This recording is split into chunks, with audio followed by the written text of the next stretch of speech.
جاء يك لا إشكال كان أوي يعني خلق بلى أورن ماني بيغمبر أبيني صلى الله عليه وسلم بلى بلام إيشي بيناك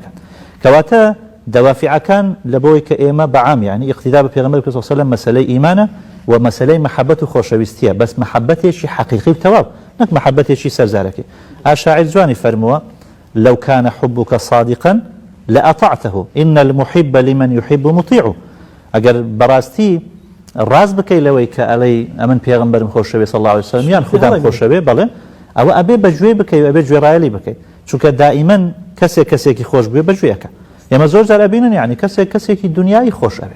كهذا زاني لسه فكرية شيء خرابيشه بلام خوي لسر بكشتن أدا يعني كسك أصلا مثلا لو أنا ملحدش بي كبناوي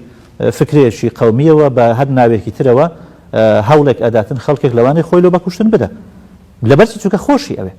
يعني جاروايا كتشكرك مثلا لو أنا لمقابل لو شيء أجر براسي كان ما خوشي أبي خوي توشي هلاكت بك أي أجر إنساني مسلمان براسي بيغمبري خوش بيه أبي خوي في دابك صلى الله عليه وسلم كواتا أجر اقتداء نبو أم تشاولي كدنا نبو لميدان عملي لتطبيقاته